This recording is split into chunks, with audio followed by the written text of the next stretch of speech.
देखा था जो इंस्ट्रक्टर था जिसका नाम हैमिन था, वो मीरा के ऊपर चढ़ जाता है और अपनी लार टपका रहा होता है। वो अपने इरादों में बस कामयाब होने ही वाला होता है, लेकिन तभी हम देखते हैं पीछे से जो जैक होता है वो अचानक से वहां पे पहुंच जाता है। और मीरा की इतनी बुरी हालत देख के जैक को बहुत ज्यादा गुस्सा आ जाता है, तो इसलिए जैक बहुत ज्यादा गुस्से में अपना एक अटैक करने का ट्राई करता है। जैक पागलों की तरह हैमन की तरफ बढ़ रहा होता है उसे मारने के लिए, लेकिन जो हैमन होता है वो भी अपनी फाइटिंग पोजीशन में आ जाता है।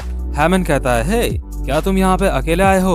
और जिस तरह से जैक हैमन के ऊपर अटैक कर रहा होता है, तो ये देख के जो हैमन होता है वो अपने मन में कहता है, इसका जो पोस्चर है अटैक करने का वो काफी अच्छा है। लेकिन यार जो जैक होता है उसे भी पता चल जाना चाहिए था कि जो सामने बंदा है वो भी एक फाइटर है। लेकिन जैक इतना ज्यादा गुस्से में होता है कि वो बिना सोचे समझे अटैक कर रहा होता है, वो ज्यादा कुछ सोच नहीं रहा होता। और जैसे ही जैक हैमन के ऊपर अटैक करता है तो हैमन उसके पंच से बड़े ही आसानी से बच जाता है, और साथ ही साथ में उसके पैरों में एक किक भी मारता है हैमन। जो जैक होता है वो अपने मन में सोचता है, क्या एक लो किक, इसने मेरी कमजोरी पकड़ ली।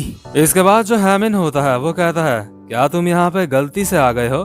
तुमने तो मुझे डरा ही दिया था। और यार आपको बता दूं, जो एक बॉक्सर होता है वो अपना सारा का सारा वेट अपने फ्रंट फुट पे रखता है, लेकिन अगर कोई उसके फ्रंट फुट पे लात मार दे, मतलब लो किक मार दे, तो वो जो बॉक्सर है उसको काफी ज्यादा डैमेज पहुंचता है, जिस वजह से वो अच्छे से फाइट नहीं कर पाता। और यहाँ पे जैक के साथ भी अभी अभी यही हुआ है। और इसके बाद हम अचानक से देखते हैं जो हैमिन होता है वो अपने दोनों हाथों से जैक का सर पकड़ लेता है, और जैक का सर पकड़ के अपने पैरों के घुटनों से उछल उछल के जैक के मारे जा रहा होता है लातें। इसके बाद जैक अपने मन में कहता है, मैं फंस चुका हूँ, ये तो मुए थाई टेक्निक का इस्तेमाल कर रहा है फाइट करने के लिए। मुझे इसकी पकड़ से छूटना पड़ेगा। मेरे पास बिल्कुल भी स्पेस नहीं है, मैं इस पोजीशन में इससे फाइट नहीं कर सकता। मुझे लगता है मुझे इसे मारने के लिए गलत तरह की बॉक्सिंग का इस्तेमाल करना पड़ेगा। इसके बाद हम देखते हैं जो जैक होता है वो ऐसी ही सिचुएशन में, ऐसी ही पकड़ में अपना एक पंच मारता है जो हैमन के बस लगने ही वाला होता है। लेकिन जो हैमन होता है तभी वो जैक की पूरी बॉडी ही पलट देता है और कहता है, नहीं तुम ऐसा नहीं कर सकते। और यार यहाँ पे सिचुएशन बहुत ज्यादा सीरियस होती है। जैक बहुत ज्यादा गुस्सा होता है और जैक के जो पंच होते हैं वो हैमन को लग भी नहीं रहे होते हैं। तो जैक इतना ज्यादा गुस्सा होता है, जैक ऐसे करता है और जैक एक और पंच मारने का ट्राई करता है। लेकिन तभी जो हैमन होता है वो अपने दोनों हाथों से जैक का सर पकड़कर उसको नीचे की तरफ झुका देता है और फिर से कहता है, मैंने कहा तुम ये नहीं कर सकते। जो जैक होता है वो अपने मन में सोचता है, ये किस तरह की फाइटिंग स्किल है, मैं इसको मार नहीं पा रहा हूँ। मुझे जल्दी इसकी पकड़ से छूटना होगा। मुझे इस तरह की फाइट्स की आदत नहीं है। और यार मैं यहाँ पे आपको जैक और हेमन की एज बताना चाहता हूँ, जिससे आप अंदाजा लगा सको कि यहाँ पे स्थिति क्या है। जो जैक होता है इस वक्त उसकी एज है 17 साल, और जो हेमन है उसकी एज है 22 ईयर्स। और साथ ही में जो हेमन है वो एक क्रिमिनल भी है और एक फाइटर भी है और एक रेपिस्ट भी है, मतलब रेपिस्ट वाला क्रिमिनल। इसके बाद जो हैमन होता है वो कहता है, हे तुम तो बस अपने फेस को बचा रहे हो। इसके बाद हम देखते हैं जो हैमन होता है वो जैक के साइड में एक किक मारता है, यानी कि घुटना। और ये शॉट जैक को इतनी ज्यादा तगड़ी लगी होती है कि इस वजह से जैक की जो रिब्स होती हैं, यानी कि जो हड्डियां होती हैं उसकी साइड की, उनमें क्रैक आ जाता है। इसके बाद जो हैमन होता है वो हंसते हुए कहता है, टूटी हुई रिब्स ये मैं फिर से आया। तो जो जैक होता है उसको लगता है कि वो दोबारा से जैक की रिब्स में ही मारने वाला है, लेकिन तभी जो हैमन होता है वो अपने हमले की डायरेक्शन बदल देता है और सीधा जैक के फेस में अपना घुटना मारता है। और हम देखते हैं जो हैमन होता है वो अपने घुटने से जैक को बजाए जा रहा होता है, और साइड में जो मीरा होती है वो बहुत ही रोते रोते हुए डर के मारे कह रही होती है, नहीं नहीं जैक। मीरा अपने मन में सोच रही होती है, मेरे पैर काम करना बंद कर गए हैं, मुझे जैक की मदद करनी होगी। क्या यहाँ पे कोई नहीं है जो हमारी मदद करे? और इसके बाद हम देखते हैं जो हैमन होता है वो अपने घुटने से मारे जा रहा होता है जैक के, जिस वजह से जैक का एक हाथ टूट जाता है। तो हैमन कहता है, ओह अब तुम्हारा हाथ टूट गया, कैसा रहेगा कि अगर मैं तुम्हारा दूसरा वाला हाथ भी तोड़ दूं? इसके बाद हम देखते हैं वेयर हाउस के बाहर का सीन, जहाँ पे मीरा और जैक के दोस्त इन दोनों को ढूंढ रहे होते हैं। ये चिल्ला रहे होते हैं, जैक, मीरा। और जो ये लोग होते हैं ये अपने मन में सोच रहे होते हैं, वो दोनों पक्का साथ में घूम रहे होंगे। वो बिल्कुल ठीक होंगे दोनों के दोनों। मुझे यकीन है वो दोनों जल्द ही वापस आ जाएंगे। और जो हमारा ह्यूंगसुक होता है वो भी उम्मीद कर रहा होता है कि ये दोनों जल्दी से जल्दी मिल जाएं, क्योंकि ऐसी सिचुएशन में जहाँ पे इन्हें नहीं पता कि असल में चल क्या रहा है, इसके लिए ये बाकी के लोगों को भी उठा नहीं सकते नींद से। ह्यूंगसुक अपने मन में सोचता है, और सबसे बड़ी बात तो ये है, ये जो पूरा का पूरा इलाका है ये बहुत बड़ा है उन दोनों को ढूंढने के लिए। और इसके बाद वापस से हम देखते हैं जैक और हैमन को। हम देखते हैं जो जैक होता है उसकी हालत बहुत ज़्यादा बुरी हो चुकी होती है, उसने बहुत ज़्यादा बुरी मार खाई होती है। तो हैमन बोलता है, तुम्हारी रिब्स भी टूट चुकी है, तुम्हारे दोनों के दोनों हाथ भी टूट चुके हैं, लेकिन तुम उसके बावजूद खड़े कैसे हो? तुम एक बॉक्सर हो जिसके दोनों हाथ टूट चुके हैं, तो अब तुम क्या करने वाले हो? तुम बहुत बड़े बेवकूफ हो, लेकिन अब इस सब को खत्म करने का वक्त आ चुका है। इसके बाद जैक अपने मन में सोचता है, मुझे बहुत ज्यादा दर्द हो रहा है, मैं अपनी मसल्स थोड़ी भी हिला नहीं पा रहा हूँ। मैं अभी हार नहीं मान सकता, क्योंकि यहाँ पे मैं अकेला ही हूँ। अगर मैं अभी यहाँ पे बेहोश हो गया तो मीरा, मतलब यार इसको मीरा की बहुत ज्यादा चिंता हो रही होती है। इसके बाद जो हैमन होता है वो कहता है, तो अब एक हाई किक कैसी रहेगी? तुम एक हाई किक को झेल नहीं पाओगे। तो इसके बाद जो हैमन होता है वो भागता हुआ बढ़ता है जैक की तरफ। और यार आपको पहले ही बता दूं, जैक की हालत इतनी खराब हो चुकी है, और अगर अब जैक के ये वाली किक पड़ जाती है ना तो जैक का खेल खत्म है। लेकिन तभी हम देखते हैं जो मोटा वाला इंस्ट्रक्टर होता है वो हैमन की टांग पकड़ लेता है। इसके बाद जो हैमन होता है वो अपने मन में सोचता है, क्या इसकी हालत तो चलने की थी ही नहीं, आखिर ये यहाँ पे कैसे पहुंचा? इसके बाद हैमन देखता है जमीन पे उस मोटे वाले इंस्ट्रक्टर के हाथों के निशान होते हैं। वो वहां तक घिसता घिसता आया होता है, घसड़ता घसड़ता आया होता है वो वहां तक। और जैसे ही हैमन पीछे देख के सोच रहा होता है कि यहाँ पे ऐसे घिसता घिसता आया है, लेकिन तभी हम देखते हैं जो जैक होता है वो बहुत ही ज्यादा गुस्से में अपना एक पंच मारने के लिए आगे बढ़ता है हैमन को। और हैमन अपने मन में सोच रहा होता है, लेकिन इसके हाथ तो टूट गए थे, ये सच में पागल है। लेकिन मैं इसके इस पंच को एक्सेप्ट करता हूँ, और इस पंच के बाद ये मेरे हाथ से मरा। और हम देखते हैं हैमन के बड़ा ही जबरदस्त मुक्का पड़ा होता है चेहरे पे। इसके बाद का हैमन ने सोचा होता है कि इसके तो दोनों हाथ टूट चुके हैं और इसके बाद मैं इसको जान से मार दूंगा। लेकिन तभी हम देखते हैं जो जैक होता है वो अपने दूसरे हाथ से भी अपना फिर से मुक्का मारता है एक। और हैमन हैरान होकर अपने मन में सोचता है, क्या दूसरे हाथ से भी? एक मिनट, नहीं। और इस दूसरे वाले मुक्के से हैमन जमीन में गिर जाता है। इस बार भी उसके बड़े ही जबरदस्त पड़ी होती है और हैमन कुछ इस तरह की आवाज निकाल रहा होता है, और इससे पहले कि हैमन अपना आप को संभाल पाता, हम देखते हैं जो जैक होता है वो हैमन के ऊपर चढ़ जाता है और दोबारा से हैमन को मारने लगता है। लेकिन जो हैमन होता है वो अपने मन में सोचता है, क्या दोबारा से? लेकिन तुम्हारे हाथ टूट चुके हैं, रुक जाओ। और हम देखते हैं जो जैक होता है वो मतलब बिल्कुल अपना होश खो बैठता है, वो पागलों की तरह बस हैमन को मारे जा रहा होता है। और तभी हम देखते हैं जो हमारा ह्यूंगसुक होता है वो वहां पे पहुंच जाता है अपने साथ पुलिस को लेके। इसके बाद पीछे से ह्यूंगसुक की वॉइस ओवर आती है। जब हम वहां पे पहुंचे तो उस समय जैक अपना होश खो बैठा था। उस समय जैक अपने दो टूटे हुए हाथों से ज्यूस के ऊपर अटैक करे जा रहा था। जैक के चेहरे पे गुस्सा नहीं बल्कि निराशा नजर आ रही थी। इसके बाद हम देखते हैं जो मीरा होती है वो जैक को पीछे से पकड़ के कहती है, जैक अब सब खत्म हो चुका है, रुक जाओ। इसके बाद हम देखते हैं जब हैमन को पुलिस पकड़ के ले जा रही होती है तो लोग आपस में बात कर रहे होते हैं स्टूडेंट्स। मुझे यकीन नहीं होता, नहीं ऐसा नहीं हो सकता, ये तो बहुत शरीफ इंसान लगता था। क्या इसके ऊपर झूठे इल्जाम लगाए गए हैं? आखिर ये ऐसा क्यों करेगा? ये तो वैसे भी काफी हैंडसम है। और जब हैमन को पुलिस पकड़ के ले जा रही होती है तो वो मीरा की तरफ देखता है और मीरा की फिर से फटके 4 हो जाती है। और हम देखते हैं जो मोटा वाला इंस्ट्रक्टर होता है उसे भी स्ट्रेचर पे लेटा के हॉस्पिटल ले जा रहे होते हैं और वो अपने मन में सोच रहा होता है, वो बच गए। मैंने सुना कि उन्होंने उसे पकड़ लिया, मैंने उन्हें बचा लिया, मैंने उन्हें बचा लिया। और इसके बाद हम देखते हैं जो अगल बगल के स्टूडेंट होते हैं वो आपस में बात कर रहे होते हैं। जो असली में क्रिमिनल है वो तो ये मोटा ही लग रहा है। इसको देख के लग रहा है जैसे यही क्रिमिनल है। हा हा हा हा हा हा हा हा। ऐसा लग रहा है जैसे पुलिस इसी को गिरफ्तार करके ले जा रही है। हा हा हा हा हा। और हम देखते हैं जो जैक होता है वो इन स्टूडेंट्स को काफी ज्यादा घूर के देख रहा होता है। इसके बाद जैक गुस्से में कहता है, तुमने क्या कहा? दोबारा बोलना। और ये लोग कहते हैं, नहीं नहीं कुछ भी नहीं। जैक कहता है, तुम्हें अपना मुंह संभाल के खोलना चाहिए।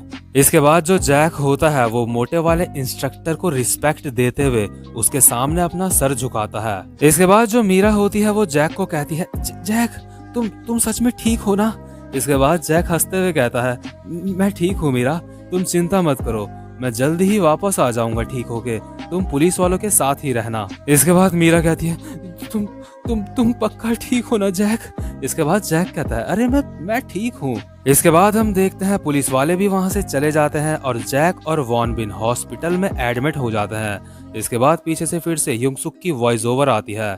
जैक को बहुत ज्यादा सीरियस चोटें लगी थी और इसीलिए उसको कम से कम 2 महीने लगेंगे अब ठीक होने में। इसके बाद हम नेक्स्ट सीन में देखते हैं जो जैक और वॉन बिन होते हैं ये दोनों काफी ज्यादा इंजर्ड होते हैं और ये हॉस्पिटल में भर्ती होते हैं। ये इतने ज्यादा इंजर्ड होते हैं ये अपने आप को हिला भी नहीं पा रहे होते हैं।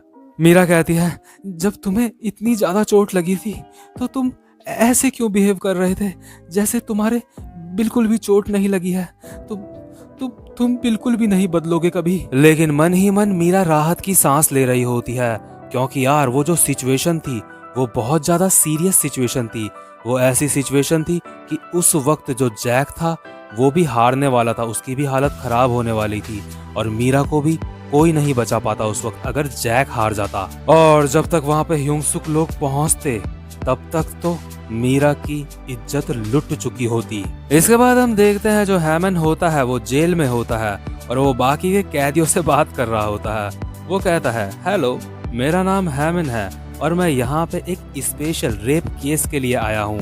ये मेरा दूसरा क्राइम है। और जिस वाले जेल के सेल में वो होता है वहाँ पे वो सोच रहा होता है यहाँ का लीडर कौन है? ज्यादातर जो लीडर होते हैं वो कोई गैंगस्टर ही होते हैं। लेकिन तभी हम देखते हैं पीछे अंधेरे में एक बंदा बैठा होता है। वो कहता है, मुझे तुम जैसे लोगों से बहुत ज्यादा नफरत है। तुम जैसे हैंडसम लोग जो लड़कियों के आसपास घूमते रहते हो, तुम जैसे लोग बहुत ज्यादा घिनौने होते हो। इसके बाद हैमिन अपने मन में सोचता है जो बगल में एक और कैदी है ये डरा डरा सा लग रहा है। इसका मतलब ये जो बंदा पीछे बैठा है क्या ये यहाँ का लीडर है? मुझे लग रहा है ये तो एक मामूली सा इंसान है, ये इतना पावरफुल नहीं लग रहा है मुझे लगता है मैं यहाँ की लीडरशिप अपने नाम कर सकता हूँ। इसके बाद हैमन कहता है, सर आप बहुत बदतमीजी से बात कर रहे हो, क्या तुम्हें पता भी है एक चाकू को कैसे चलाया जाता है? लेकिन तभी हम देखते हैं ये जो बंदा होता है पीछे बैठा हुआ ये और कोई नहीं बल्कि गंगनम लैंडलॉर्ड होता है। और गंगनम लैंडलॉर्ड कहता है, क्या तुम मुझे नीचा दिखाने की कोशिश कर रहे हो? क्योंकि मैं बदसूरत हूँ इसलिए तुम मेरा मजाक उड़ा रहे हो। तुम्हें पता भी है मेरी बीवी हाई स्कूल में पढ़ती है, मैं तुम्हें जान से मार दूंगा। और जो हैमन होता है वो अपने मन में सोचता है, क्या ये पागल है? और हम देखते हैं जो गंगनम लैंडलॉर्ड होता है वो हैमन के ऊपर अटैक करने लग जाता है और हमें आवाजें आ रही होती है, हे ये फिर से पागल हो गया, कोई पकड़ो इसको। तो यार आज की वीडियो यहीं पे खत्म होती है। उम्मीद करता हूँ कि आपको आज का एक्सप्लेनेशन भी अच्छा लगा हो। और आप में से जितने भी बंदे गंगनम लैंडलॉर्ड जैसे होंगे अगर वो लाइक और सब्सक्राइब नहीं भी करेंगे तो मुझे बिल्कुल भी बुरा नहीं लगेगा। तो बकचोदी खत्म करते हुए अब मैं आपसे मिलता हूँ नेक्स्ट वीडियो में, तब तक के लिए गुड बाय। स्टार्ट में हम देखते हैं जो युंगसुक के स्टोर का मैनेजर होता है वो युंगसुक को कहता है, डैनियल तुमने इस महीने बहुत ही ज्यादा मेहनत से काम करा, ये लो तुम्हारी सैलरी। मैंने इसमें कुछ पैसे एक्स्ट्रा भी रखे हैं ताकि तुम अपने पेरेंट्स को कुछ गिफ्ट दे सको। हमारा मोटा वाला युंगसुक अपने मन में सोच रहा होता है, मैं मॉम को एक गिफ्ट दूंगा, मॉम पक्का बहुत ज्यादा हैरान हो जाएंगी। ह्यूंगसुक के माइंड में उसकी मदर के कपड़े आते हैं जो काफी ज्यादा बुरी हालत में होते हैं, तो इसलिए जो ह्यूंगसुक होता है वो अपनी छुट्टियों में अपनी मदर से मिलने का प्लान करता है। इसके बाद हम देखते हैं जो हमारा मोटा वाला ह्यूंगसुक होता है वो बड़े से एक कपड़ों के स्टोर में जाता है। तो जो लड़की वहाँ पे सामान बेचने के लिए खड़ी रहती है वो ह्यूंगसुक को कहती है, क्या मैं तुम्हारी कुछ हेल्प कर सकती हूँ? इसके बाद ह्यूंगसुक कहता है, वो मुझे कुछ कपड़े चाहिए थे। तो जो वहाँ पे लड़की रहती है वो कहती है, यहाँ पे लड़कियों के कपड़े मिलते हैं और मेरे हिसाब से तुम्हारी कोई गर्लफ्रेंड तो नहीं होगी। और ये जो सामान बेचने वाली लड़की होती है और इसके साथ एक और लड़की होती है, ये ह्यूंगसुक को देख के हंस रही होती है। इसके बाद ये लड़की हंसते हंसते कहती है, अच्छा तो तुम्हें अपनी मदर के लिए गिफ्ट चाहिए होगा, है ना? मैं तुम्हें बता दूं, हमारे यहाँ जो कपड़े मिलते हैं वो काफी ज्यादा महंगे होते हैं, तुम्हें इससे कोई प्रॉब्लम तो नहीं है? तो यार क्योंकि हमारा मोटा वाला ह्यूंगसुक दिखने में ज्यादा अच्छा नहीं होता, तो इसलिए जो ये लड़कियां होती हैं ये ह्यूंगसुक के साथ ज्यादा अच्छे से पेश नहीं आ रही होती हैं। ह्यूंगसुक अपने मन में सोचता है, इस तरह का बुरा व्यवहार मैं काफी समय बाद फील कर रहा हूँ अब। लेकिन जो ह्यूंगसुक होता है वो बिना कुछ बोले वहाँ से कपड़े लेके चला जाता है।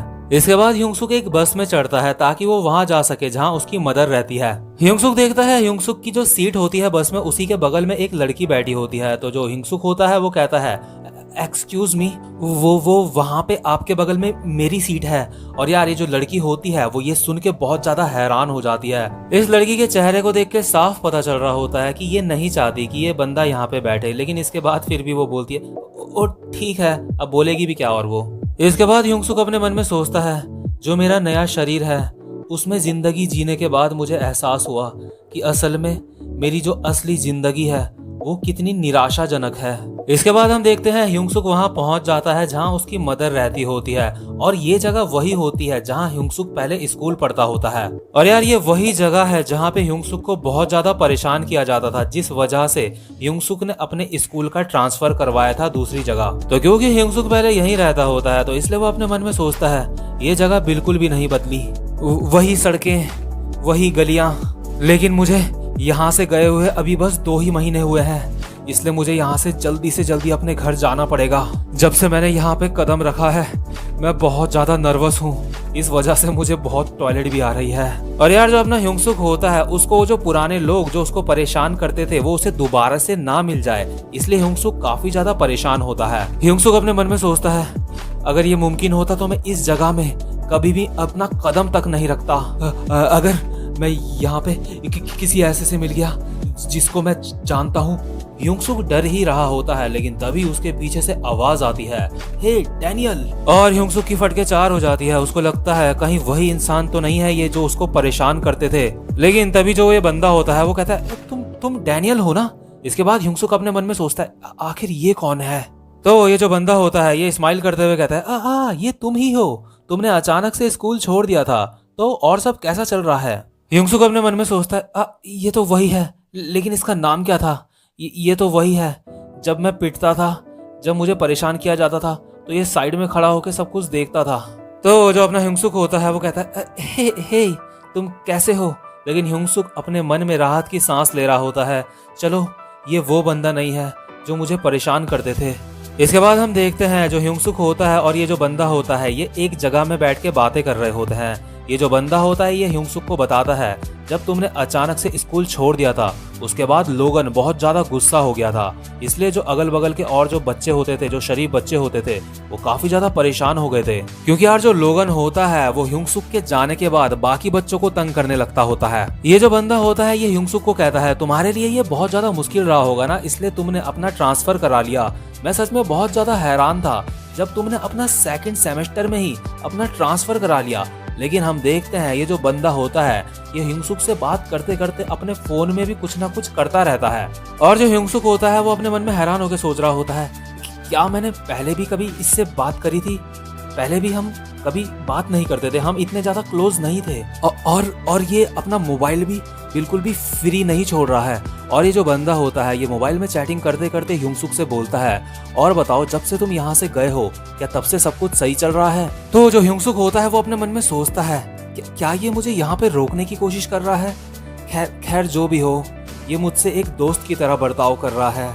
इसके बाद ह्यूंगसुक इस बंदे को कहता है, अब मुझे जाना होगा, मुझे कहीं जाना है। इसके बाद हम देखते हैं ये जो बंदा होता है ये अजीब सा चेहरा बना के कहता है, क्या तुम दोबारा से जा रहे हो? तुम दोबारा से यहाँ से जाना चाहते हो? लेकिन जो ह्यूंगसुक होता है वो हैरान होकर अपने मन में सोचता है, हाँ लेकिन क्यों।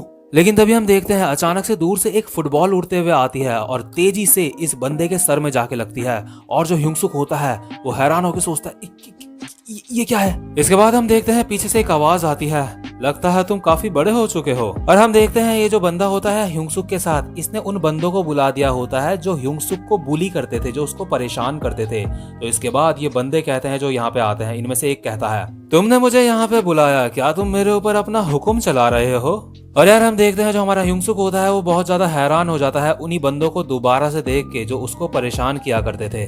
तो ये बंदे बोलते हैं, ओ आज हमारे साथ यहाँ पे कौन है। अरे ये तो पिगी है, ये पिगी ही है ना, काफी समय से इसको देखा नहीं। हा, ये तो वही है। और जो अपना ह्यूंगसुक होता है वो अपने मन में सोच रहा होता है, ये बहुत बहुत बुरा हुआ, आखिर इन्होंने मुझे ढूंढा कैसे।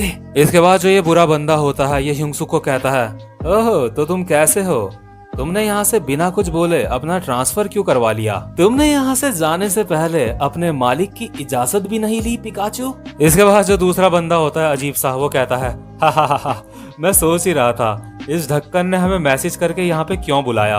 अब मैं समझा, क्योंकि इसके साथ यहाँ पे पिगी था इसलिए इसने हमें बुलाया। इसके बाद जिस बंदे के फेस पे फुटबॉल पड़ी होती है अभी अभी, ये बंदे उसको कहते हैं, जब से तुम नए पिकाचू बने हो तब से तुम बहुत ज्यादा परेशान हो गए हो, इसलिए तुमने हमें यहाँ पे बहुत जल्दी बुला लिया ताकि हम इस मोटे के पिछवाड़े पे लात मार सकें। ह्यूंगसुक अपने मन में सोचता है, क्या मेरे बाद ये पिकाचू बना है, इसका मतलब इसने मुझे यहाँ पे जानबूझ के रोक के रखा था और इनको यहाँ पे इसने ही कॉल करा है। क्या ये सब कभी भी खत्म नहीं होगा, ये ऐसे ही चलता रहेगा। इसके बाद हम देखते हैं ये जो बंदा होता है वो अपने मन में सोच रहा होता है, क्योंकि तुम यहाँ से चले गए, इस वजह से मेरा ये हाल हुआ, इसकी वजह बस तुम ही हो। लेकिन ह्यूंगसुक अपने मन में सोचता है, जो एक कमजोर इंसान होता है आखिर एक दूसरा कमजोर इंसान उससे इतना नफरत क्यों करता है। और हम देखते हैं ये जो बंदा होता है वो यहाँ पे ह्यूंगसुक को फंसा के खुद यहाँ से निकल लेता है। इसके बाद हम देखते हैं ये जो बुरे बंदे होते हैं ये ह्यूंगसुक से उसका सारा का सारा सामान छीन लेते हैं। इनमें से एक बंदा कहता है, वो पिगी तुम तो फुल पैक होके आ रखे हो यहाँ पे। ह्यूंगसुक अपने मन में सोच रहा होता है, वो पैसे मेरी मदर के लिए थे। इसके बाद जो लड़की होती है इन बुरे लोगों के साथ वो ह्यूंगसुक का बैग पकड़ के बोलती है, हे पिगी इसके अंदर क्या है, क्या इसके अंदर कपड़े हैं। ह्यूंगसुक कहता है, वो मेरी मदर के लिए गिफ्ट है। लड़की कहती है, क्या सीरियसली। तो ये जो लड़की होती है ये दोनों लड़कों को कहती है, हे उसके पैसे वापस कर दो, वो उसकी मदर के लिए हैं। तो वो जो बंदे होते हैं वो कहते हैं, अबे चलना, मैं ये पैसे अपनी मदर को दूंगा।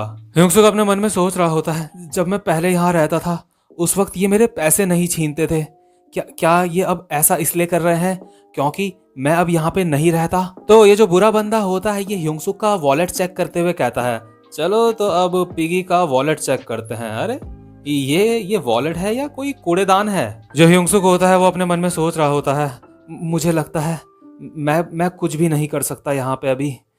खैर जो भी हो, कम से कम ये मेरे कपड़े तो नहीं ले रहे हैं ना। और तभी हम देखते हैं जो बंदे होते हैं उन्हें ह्यूंगसुक के पर्स में $5 यानी $5 मिलते हैं। वो कहते हैं, हे इसके अंदर $5 हैं, ये तो सच में बहुत ज्यादा गरीब है।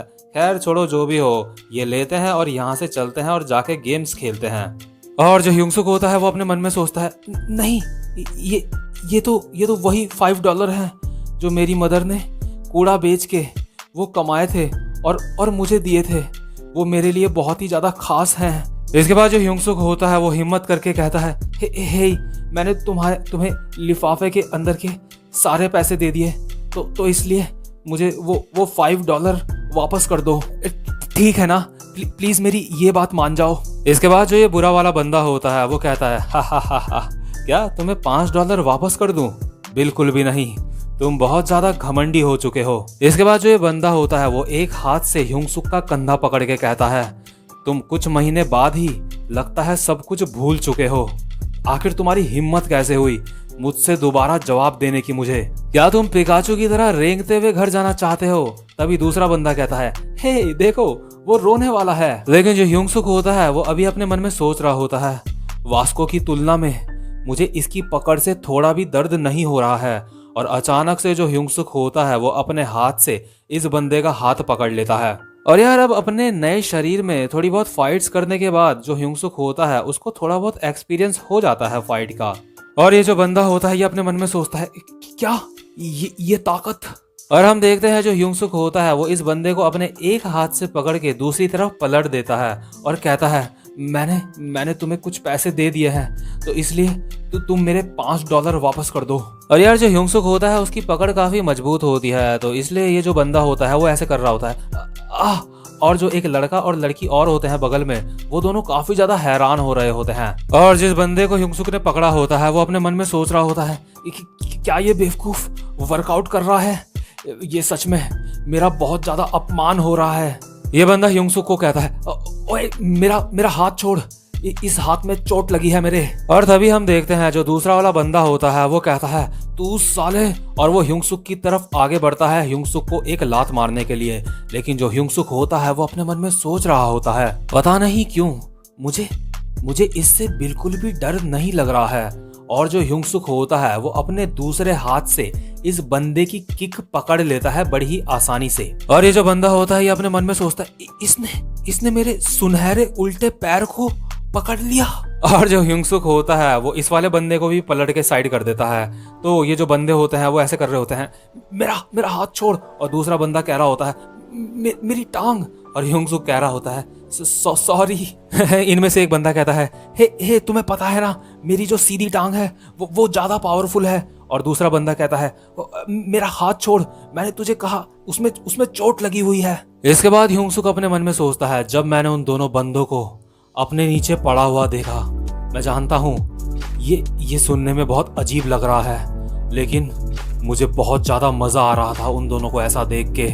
और जब मैं ऐसी बेकार सी फीलिंग का एहसास कर रहा था लेकिन तभी हम देखते हैं वहां पे लोगन आ जाता है। और लोगन वही बंदा होता है जो ह्यूंगसुक को सबसे ज्यादा परेशान करता होता है, बल्कि इस ही लोगन की वजह से जो ह्यूंगसुक होता है उसने अपना ट्रांसफर कराया होता है दूसरे स्कूल में। और हम देखते हैं ये जो बंदा होता है जिसको ह्यूंगसुक ने अभी पकड़ा हुआ होता है उसने ही मैसेज करके लोगन को यहाँ पे बुलाया होता है कुछ सरप्राइज देने के लिए। और जो ह्यूंगसुक होता है उसने अपने एक हाथ में एक बंदे को पकड़ा हुआ होता है और दूसरे हाथ में दूसरे बंदे को।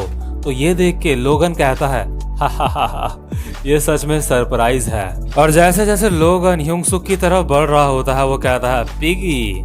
और जो ह्यूंगसुक होता है वो बहुत ज्यादा डर जाता है क्योंकि जो लोगन होता है उससे उसकी बहुत ज्यादा बुरी यादें जुड़ी होती हैं। इसके बाद जो लोगन होता है वो कहता है पिकाचू। और हम देखते हैं जो बंदा ह्यूंगसुक को यहाँ पे फंसा के निकल लिया था लोगन उसको अपने साथ लाया होता है। और हम देखते हैं ये जो बंदा होता है जिसको लोगन अपने साथ लाया होता है और ह्यूंगसुक वो लोगन के पिकाचू कहते हुए ही एक्टिवेट हो जाते हैं और ये दोनों ऐसी आवाज निकालते हैं पीका पीका पीका, क्योंकि शायद लोगन ने इनको पहले कभी बोला होगा कि जब भी मैं पिकाचू बोलूंगा तो तुम्हें पीका पीका करना पड़ेगा। इसके बाद जो लोगन होता है वो कहता है मुझे लगता है अब मेरे पास 2 पिकाचू हैं। खैर अब मैं यहाँ पे आ चुका हूँ तो मुझे यहाँ की पूरी सिचुएशन समझाओ, यहाँ पे क्या चल रहा है। और जो ह्यूंगसुक होता है वो अपने मन में कहता है लोगन ली। और यार जो ह्यूंगसुक होता है उसके मन में जो डर छुपा होता है उसके अंदर लोगन को देख के वो अचानक से फूट पड़ता है। आसान शब्दों में कहूँ तो लोगन को देख के ह्यूंगसुक की फट के 4, 5, 18 पता नहीं कितनी हो जाती है। तो भाई लोग उम्मीद करता हूँ कि आपको आज की एक्सप्लेनेशन भी अच्छी लगी हो। तो भाई लोग अगर आप मेरे चैनल पे पहली बार आए हो तो चैनल को जल्दी से सब्सक्राइब और वीडियो को लाइक कर दो। अब मैं आपसे मिलता हूँ इसके नेक्स्ट एपिसोड में, तब तक के लिए गुड बाय। है जिसका नाम लोगन होता है उसको देख के ह्यूंगसुक की काफी ज्यादा फटके 4 हो जाती है। तो आज की वीडियो की शुरुआत में हमें ह्यूंगसुक की वॉइस ओवर आती है।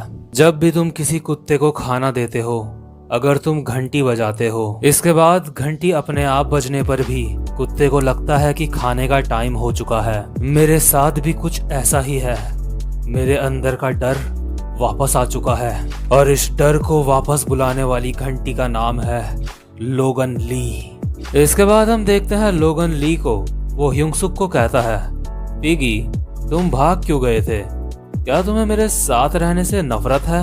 और हम देखते हैं जो ह्यूंगसुक होता है वो एक कोने में डर के मारे बैठा हुआ होता है जो कि कुछ ज्यादा ही डरा होता है। ह्यूंगसुक अपने मन में सोचता है ये सच में बहुत ज्यादा डरावना है मैं उसकी आंखों से आंखें भी नहीं मिला पा रहा हूँ और इससे लड़ने के बारे में तो मैं सोच भी नहीं सकता। लेकिन तभी हम देखते हैं जिस बंदे का ह्यूंग-सुक ने हाथ पकड़ा होता है, इसके बाद वो खड़ा उठ के ह्यूंग-सुक के लाते ही लाते मारने लगता है और कहता है, तुझे लगता है तू काफी बड़ा हो चुका है, तू हमारे सामने कुछ भी नहीं है। और तूने अभी मेरा वो वाला हाथ पकड़ा जिसमें मेरे पहले से चोट लगी हुई थी। और हम देखते हैं जो दूसरा बंदा होता है वो बगल में लड़की को कह रहा होता है, तो तुम जानती हो ना मेरा जो सीधा पाँव है वो ज्यादा ताकतवर है, तुम जानती हो ना ये बात। और दूसरी तरफ हम देखते हैं जो ह्यूंग-सुक होता है वो मार खा रहा होता है और अपने मन में सोचता है, मुझे लगता है मैं बिल्कुल भी नहीं बदला। इसके बाद जो लोगन होता है वो कहता है, पिगी तुम्हारे पास तो काफी सारे पैसे हैं, अच्छा तो तुम इसलिए यहाँ से चले गए थे ताकि तुम पैसे कमा सको।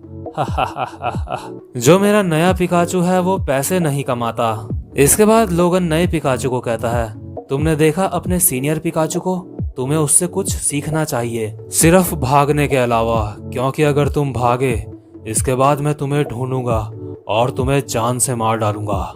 और हम देखते हैं जो नया पिकाचू होता है वो अपने मन में सोच रहा होता है, ये सब तुम्हारी गलती है, मैंने कुछ भी गलत नहीं करा। इसके बाद लोगन ह्यूंग-सुक को कहता है, चलो ठीक है, मैं तुम्हें तुम्हारे नए स्कूल से ग्रेजुएट होने की परमिशन देता हूँ, क्योंकि तुम अब यहाँ नहीं रहते हो, इसलिए तुम अब आजाद हो। और वैसे भी मेरे पास अब एक नया पिकाचू है और ये जो पैसे मैं तुमसे ले रहा हूँ ये तुम्हें आजाद करने की फीस है। Have a nice day. और इतना कह के लोगन वहाँ से चला जाता है। और इनमें से जो बाकी दो छपरी होते हैं उनमें से एक छपरी ह्यूंग-सुक के मुंह पे थूक के बोलता है, बेहतर होगा कि तू दोबारा हमें ना दिखे यहाँ पे। और दूसरा बंदा कहता है, हे ये पहला बंदा है जो मेरी किक से बच पाया है। इसके बाद हम देखते हैं ये दोनों बंदे भी वहाँ से चले जाते हैं और जो ह्यूंग-सुक होता है वो अपने रास्ते चला जाता है।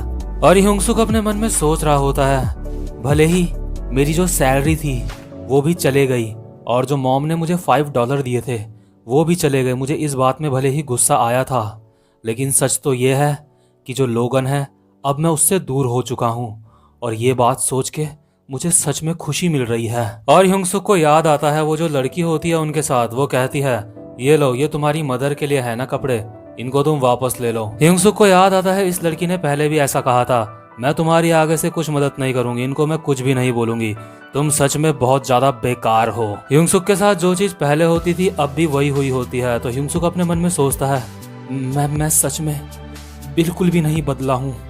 इसके बाद हम देखते हैं जे को, जो एक बहुत बड़ी बिल्डिंग में आराम से बाथटब में बैठा होता है और अपने पेरेंट्स से बात कर रहा होता है। जे के पेरेंट्स जे को कॉल पे बोल रहे होते हैं, सॉरी हमें माफ करना, इस बार भी हम तुमसे नहीं मिल पाएंगे, लेकिन अगर तुम घर आ जाते तो ज्यादा अच्छा रहता, लेकिन ऐसा करने से ना ही तुम्हें अच्छा लगेगा और ना ही बाकियों को। हमने सुना तुम अकेले किसी ट्रिप पे जा रहे हो, तुम्हारा बहुत बहुत शुक्रिया जे, हमको समझने के लिए। अब मैं तुम्हें बाद में कॉल करता हूँ। हैव अ नाइस ट्रिप जे। और यार जो अपना जे है उसकी पर्सनल लाइफ के बारे में जानने में मुझे भी पर्सनली काफी इंटरेस्ट है और ये चीजें हमें आगे के एपिसोड्स में पता चलेंगी। इसके बाद हम देखते हैं जो अपना जे होता है वो लैपटॉप में बैठे बैठे ही अपने किसी पर्सनल रिपोर्टर को देख रहा होता है। जो रिपोर्टर होता है वो जे को लैपटॉप से बोल रहा होता है, हेलो, मैं आपका रिपोर्टर इवान यून बोल रहा हूँ। इस वक्त मैं बुसान ग्वानगन पुल के पास पे खड़ा हूँ। मुझे लगता है ये जगह काफी अच्छी रहेगी आपकी ट्रिप के लिए, घूमने के लिए। और यार हम देखते हैं जो जे होता है उसको कुछ करने की जरूरत भी नहीं पड़ती और जो टिकट होती है वो अपने आप ही बुक हो जाती है, वो इतना ज्यादा अमीर होता है। इसके बाद हम देखते हैं ह्यूंग-सुक को, जो उस जगह पे पहुंच जाता है जहाँ पे उसकी मदर काम करती है। वहाँ पे जो कुछ वर्कर्स होते हैं ह्यूंग-सुक उनको कहता है, अच्छा तो तुम कह रहे हो कि मेरी मदर अभी अभी यहाँ से गई है। तो जो वहाँ पे दो औरतें होती हैं उनमें से एक कहती है, हाँ, उसे जब भी ब्रेक मिलता है तो वो बाहर चले जाती है और वो अपने मन में सोच रही होती है, मेरा बेटा इससे ज्यादा अच्छा दिखता है। और जो दूसरी औरत होती है वो कहती है, अच्छा तो तुम ही उसके बेटे हो जिस पर उसको बहुत ज्यादा गर्व है, वो जरूर यहीं कहीं आसपास ही होगी। और ये भी अपने मन में सोच रही होती है, मेरा बेटा इससे बेहतर है। तो जो ह्यूंग-सुक कहता है वो इनको शुक्रिया करके यहाँ से निकल लेता है। तो जो ह्यूंग-सुक होता है वो अभी अपने मन में सोच रहा होता है, मदर अभी अपने रेस्टोरेंट में नहीं है, वो कहाँ हो सकती है, मैं उनको अभी कॉल भी नहीं कर सकता क्योंकि मैं अचानक से मिलके उन्हें सरप्राइज देना चाहता हूँ। ये पहला तोहफा है जो मैं अपनी सैलरी से अपनी मदर को दे रहा हूँ। चलो शुक्र है उन्होंने इस गिफ्ट को मुझसे नहीं छीना। भले ही लोगन ने मुझसे मेरे सारे पैसे ले लिए, लेकिन ये उसकी फीस थी जो उसने मुझसे ली। वैसे भी मैं इस बारे में कुछ भी नहीं कर सकता था। ये सब कुछ बिल्कुल एक कुदरती तबाही की तरह था, जैसे भूकंप, बाढ़, ये सारी चीजें होती हैं। लेकिन सबसे जरूरी बात यह है कि मैं इन सारी चीजों से अब बच चुका हूँ। और वैसे भी $5 कुछ ज्यादा नहीं होते। सबसे जरूरी चीज होती है कि तुम कैसे किसी चीज को डील करते हो। और यार आपको बता दूं कि जो आगे का सीन है वो काफी ज्यादा इमोशनल है। तो हम देखते हैं जब ह्योंग सुक अपने मन में ये सोच रहा होता है कि $5 कुछ भी नहीं होते, सबसे बड़ी बात है कि मैं उनसे बच गया। इसके बाद वो अपने मन में सोचता है, वैसे भी अगली सुबह से मैं एक नया डैनियल पार्क हूँगा। लेकिन तभी हम देखते हैं पीछे से आवाज आती है, जैसे कोई किसी भिखारी को डांटता है। एक औरत दूसरी औरत को कह रही होती है, हे मैंने तुम्हें कहा ना उनको छुओ मत।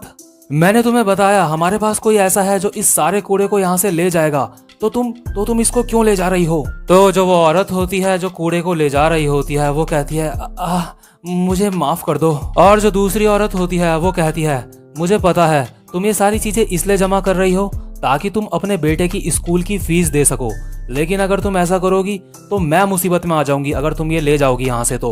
और यार हम देखते हैं ये जो कबाड़ा होता है ये कार्डबोर्ड के कुछ टुकड़े होते हैं। और तभी जो ह्योंग सुक होता है वो देखता है जो औरत ये कूड़ा जमा कर रही है वो और कोई नहीं बल्कि उसकी मदर है। ह्योंग सुक अपने मन में कहता है, मदर। तो इसके बाद सीन शिफ्ट हो जाता है और ह्योंग सुक की मदर और ह्योंग सुक दोनों के दोनों घर आ जाते हैं। और जो ह्योंग सुक होता है वो अपनी मदर को वो गिफ्ट देता है जो वो उनके लिए लाया होता है। और हाँ यार इस एनीमे में इस एक्सप्लेनेशन में कुछ ऐसी चीजें हैं, कुछ ऐसी फीलिंग्स है जो मैं आपको नहीं कहूंगा, क्योंकि मैं समझता हूँ कि वो आपको खुद ही समझ आ जाएगी। जैसे कि अभी थोड़ी देर पहले जो कुछ हुआ, उस चीज की गहराई, उस चीज के अंदर का दर्द। तो हम देखते हैं जो गिफ्ट ह्योंग सुक ने अपनी मदर को दिया होता है उसकी मदर वो देख के कहती है, ओ माय, तुम तो सच में बहुत बड़े हो चुके हो। तुम अब पैसे कमाने लगे हो और उसका मेरे लिए गिफ्ट लेके आए हो। मुझे सच में इसको पहनने में बहुत ज्यादा खुशी होगी। और यार हम देखते हैं जो ह्योंग सुक की मदर होती है, भले ही उनके पास ज्यादा पैसे ना हो लेकिन फिर भी उन्होंने ह्योंग सुक के लिए काफी सारा खाना पकाया होता है जो कि काफी ज्यादा टेस्टी लग रहा होता है। और जो ह्योंग सुक होता है वो अपने मन में सोचता है, ये सब कुछ आपने मेरे लिए बनाया। ह्योंग सुक की मदर एक स्माइल के साथ कहती है, अगर तुम पैसों की चिंता कर रहे हो तो तुम इस बारे में बिल्कुल भी मत सोचो, तुम बस अपनी पढ़ाई में ध्यान लगाओ। पैसे कमाने की चिंता तुम मेरे ऊपर छोड़ दो। और यार तभी जो ह्योंग सुक होता है उसके दिमाग की बत्ती जलती है। उसे याद आता है उसकी मदर ने जो उसको $5 दिए थे वो कितनी मेहनत से कमा के दिए थे। तो जो ह्योंग सुक होता है उसका चेहरा रोने वाला हो जाता है और वो अपने मन में सोच रहा होता है, मुझे पहले से पता था मेरी मदर ने वो कितनी मेहनत से कमाए हैं। मुझे वो $5 उसको खुद से छीनने नहीं देने चाहिए थे। और जो अपना ह्योंग सुक होता है वो मन ही मन में फैसला कर लेता है कि अब उसको वो $5 वापस लेने होंगे उससे। ह्योंग सुक एक हल्की सी आवाज में अपनी मदर से कहता है, मॉम, क्या आपको वो लड़का याद है जो मेरे साथ मेरे ही रूम में रहता है? तो उसकी मदर कहती है, अरे हाँ, मुझे अच्छे से याद है, वही लड़का ना जिसका नाम बिल्कुल तुम्हारे जैसा है। ह्योंग सुक कहता है, इन छुट्टियों में वो बिल्कुल अकेला है, कैसा रहेगा ये अगर इन छुट्टियों में वो हमारे साथ रहे। इसके बाद सीन शिफ्ट होता है और हम देखते हैं हैंडसम वाले ह्योंग सुक को। और जो ह्योंग सुक होता है वो बस स्टेशन में खड़ा होके अपने मन में सोच रहा होता है, मेरा ये वाला शरीर वास्को के सामने भी टिक गया था, मुझे इस शरीर ने वास्को से भी बचाया था, मैं अपने पैसे वापस ले सकता हूँ इस शरीर की मदद से। और हम देखते हैं अगल बगल के जो लोग होते हैं, खासकर लड़कियां, वो आपस में बातें कर रहे होते हैं, ये बहुत ज्यादा हैंडसम है, कि क्या ये कोई सेलिब्रिटी है? आखिर ये बंदा है कौन? ह्योंग सुक अपने मन में कहता है, कल इस शरीर के साथ मैं ये करने वाला हूँ, कल मैं उससे अपने पैसे वापस ले लूंगा। मैं अपनी पहचान हमेशा अपने इस शरीर के पीछे छुपाता रहा हूँ, लेकिन मुझे ये एहसास नहीं था कि मैं खुद से ही भाग रहा हूँ। तो इसके बाद हम वो वाला सीन देखते हैं जब ह्योंग-सुक बस स्टेशन में खड़ा होता है, जब वो बस में नहीं बैठा होता। तो हम देखते हैं अचानक से ह्योंग-सुक की नजर जे पे पड़ती है। ह्योंग-सुक अपने मन में सोचता है, मैंने बिल्कुल भी उम्मीद नहीं करी थी कि मैं यहाँ पे जे से मिलूंगा। इसके बाद ह्योंग-सुक जे को कहता है, जे तुम कहाँ जा रहे हो? तो जो जे होता है वो इशारों इशारों में डैनियल को बता देता है और इसके बाद डैनियल को इशारों में ही पूछता है कि तुम कहाँ जा रहे हो? तो डैनियल कहता है, क्या क्या तुम कह रहे हो कि मैं कहाँ जा रहा हूँ? वो मैं अपने एक दोस्त के यहाँ जा रहा हूँ। तुम्हें यहाँ पे देख के बहुत अच्छा लगा जे, लेकिन तुम मुझे ये तो बताओ कि आखिर तुम कहाँ जा रहे हो? तो इसके बाद हम देखते हैं जो ह्योंग-सुक और जे होते हैं वो दोनों एक ही बस में चढ़ जाते हैं और जो जे की सीट होती है वो ह्योंग-सुक से बिल्कुल पीछे वाली सीट होती है। और जब अभी ह्योंग-सुक अपनी सीट में बैठने जा रहा होता है तो हम देखते हैं ह्योंग-सुक की सीट की बगल में एक लड़की बैठी होती है।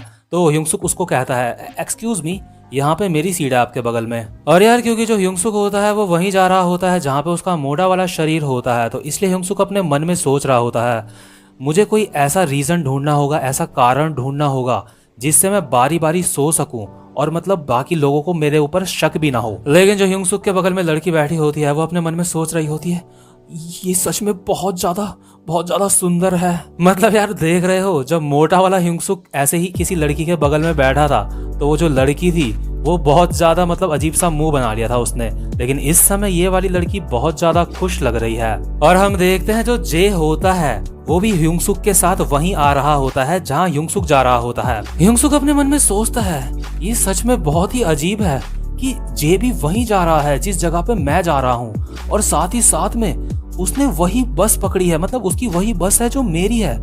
ये सच में बहुत ज्यादा मतलब बहुत बड़ा कोइंसिडेंस है। लेकिन यार सच तो ये है कि जो अपना जे है वो यहाँ नहीं आ रहा था जहाँ ह्योंग-सुक जा रहा है, वो किसी और जगह जा रहा था घूमने के लिए। लेकिन जब उसने देखा कि अपना ह्योंग-सुक भी इधर ही आ रहा है तो वो भी कोई ना कोई बहाना बना के उसके साथ इधर आ गया, और जो उसने अपना टिकट खरीदा था ट्रिप का वो उसने कूड़ेदान में डाल दिया था। और यार जो अपना जे होता है ना, उसको ट्रिप पे जाने से ज्यादा खुशी ह्योंग-सुक के साथ आने से हो रही होती है। तो यार उम्मीद करता हूँ कि इस एपिसोड में जो भी इमोशंस मैं आप तक पहुँचाना चाह रहा था वो आप तक पहुँच चुके होंगे, और उम्मीद करता हूँ कि आज की वीडियो भी आपको काफी अच्छी लगी होगी। तो भाई लोग अब मैं आपसे मिलता हूँ अपनी नेक्स्ट वीडियो में, तब तक के लिए गुड बाय। तो आज की वीडियो की शुरुआत में हम देखते हैं जो जे होता है वो भी ह्योंग-सुक के साथ उसकी मदर के घर में आ जाता है। हम देखते हैं जो डैनियल की मदर होती है वो कार्डबोर्ड्स को जो उसने कबाड़े से इकट्ठा कर रहे होते हैं उनको फोल्ड कर रही होती है। तो डैनियल की मदर इन दोनों को देखते ही कहती है, ओह अंदर आ जाओ, तुम कैसे हो? ओ डैनियल इस वक्त अभी सो रहा है, मुझे लगता है डैनियल ने काफी सारे दोस्त बना लिए हैं। तो जो हैंडसम वाला ह्योंग-सुक होता है वो अपनी ही मदर को कहता है, हेलो मैम। तो जो ह्योंग-सुक की मदर होती है वो कहती है, वो बदमाश डैनियल अभी तक सो रहा है और उसके दोस्त यहाँ पे आए हुए हैं। तभी जो ह्योंग-सुक होता है वो कहता है, अरे नहीं आप उसको मत उठाना अभी। इसके बाद पीछे से ह्योंग-सुक की वॉइस ओवर आती है। ह्योंग-सुक कहता है, जे भी मेरे साथ मेरे घर में यहाँ पे ऐसे ही घूमने के लिए आया है। ह्योंग-सुक की मदर कहती है, मुझे माफ करना, हर जगह सामान ही सामान फैला हुआ है, मेरे पास बिल्कुल भी समय नहीं था कि मैं इन सारे बॉक्सेस को ठीक से पैक कर सकूं। ह्योंग-सुक कहता है, अरे नहीं आप बिल्कुल भी चिंता मत करो इसकी। इसके बाद ह्योंग-सुक की मदर कहती है, मुझे माफ करना, मुझे ह्योंग-सुक ने मुझे भी कहा था कि उसको मैं नींद से ना उठाऊं। हैंडसम वाला ह्योंग-सुक कहता है, हाँ वो अपने काम से काफी ज्यादा थक गया होगा, मैं आपकी इन बॉक्स को फोल्ड करने में हेल्प कर देता हूँ। ह्योंग-सुक की मदर कहती है, क्या? नहीं, मेहमानों से ऐसे काम नहीं कराना चाहिए, वैसे भी मुझे ये काम करने के एक दिन के $5 मिलते हैं। और यार आपको बता दूं, जो चीज मांगा में भी नहीं बताई गई है, जो अपना जे होता है वो इस वक्त सारी चीजें ऑब्जर्व कर रहा होता है। वो काफी ज्यादा अमीर होता है, काफी ज्यादा रिच होता है, तो वो यहाँ की जो गरीबी है वो भी सब कुछ ऑब्जर्व कर रहा है, हर चीज ऑब्जर्व कर रहा है वो। इसके बाद जो हैंडसम वाला ह्योंग-सुक होता है वो जे को अपना मोटा वाला शरीर दिखाता है जो इस वक्त सो रहा होता है।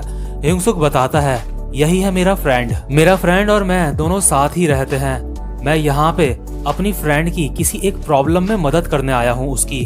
तो जो हैंडसम वाला ह्योंग-सुक होता है वो किसी न किसी बहाने से सोने चला जाता है। तो जो मोटा वाला ह्योंग-सुक होता है इसके बाद उसकी नींद उठती है। तो जो मोटा वाला ह्योंग-सुक होता है वो जे को कहता है, हाय मैंने तुम्हारे बारे में सुना है, मेरा नाम है डैनियल, मैं डैनियल का दोस्त हूँ। हाँ हम दोनों के एक जैसे ही नाम है। तो जो जे होता है उसको याद आता है कि हैंडसम वाले ह्यूंगसुक ने कहा था कि वो जो मेरा फ्रेंड है वो मेरा काफी ज्यादा अच्छा फ्रेंड है और हम दोनों साथ में रहते हैं। इसके बाद जो जे होता है वो मोटे वाले ह्यूंगसुक को एक च्युइंगम ऑफर करता है। तो जो मोटा वाला ह्यूंगसुक होता है वो कहता है, क्या क्या च्युइंगम? तुम ये मुझे दे रहे हो?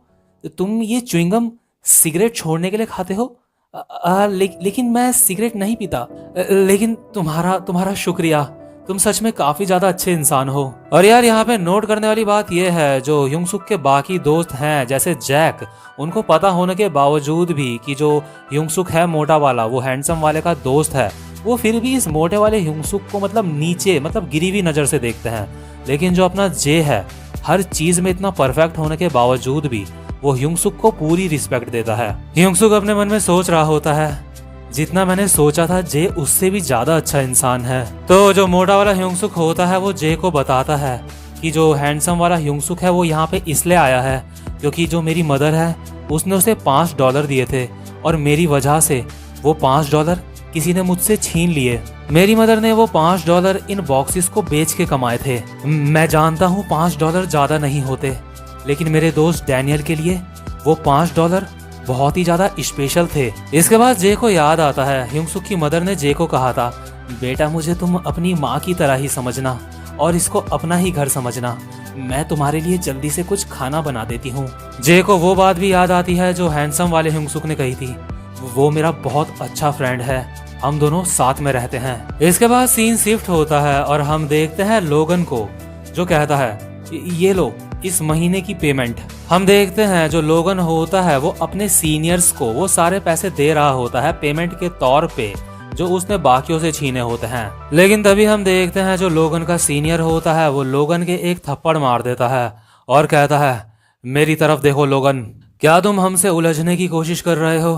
तभी लोगन कहता है, सॉरी सीनियर, मुझे माफ कर दो। तो जो दो सीनियर्स होते हैं उनमें से एक कहता है, पंख, मैंने तुझे कहा था कि जो नए स्टूडेंट्स हैं, नए जो बच्चे हैं, उनका ठीक से ध्यान रखियो, उनसे समय समय पे हफ्ता लेता रहियो। और जो दूसरा वाला सीनियर होता है वो कहता है, उसे देखो, मुझे ऐसा लग रहा है कि उसे गुस्सा आ रहा है।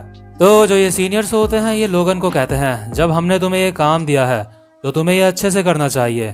तुम हमारी उम्मीदों में खरे नहीं उतरे हो, तुम्हें हर महीने $3000 देने होंगे हमें। तो जो लोगन होता है वो कहता है, क्या $3000? क्या तुम मजाक कर रहे हो?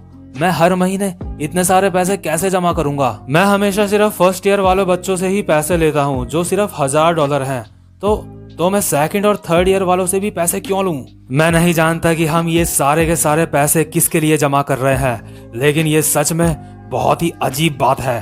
तो जो लोगन का सीनियर होता है वो लोगन के एक लात मारते हुए कहता है, अपनी जवान संभाल के बात कर, मैं अब तक तेरे साथ बहुत प्यार से पेश आ रहा था क्योंकि हम दोनों एक ही स्टूडियो में हैं। और स्टूडियो मतलब शायद ये दोनों के दोनों किसी एक ही गैंग में काम करते हैं। तो जो लोगन का सीनियर होता है वो कहता है, क्या तुम मेरे सामने बहुत प्यारे बनने की कोशिश कर रहे हो?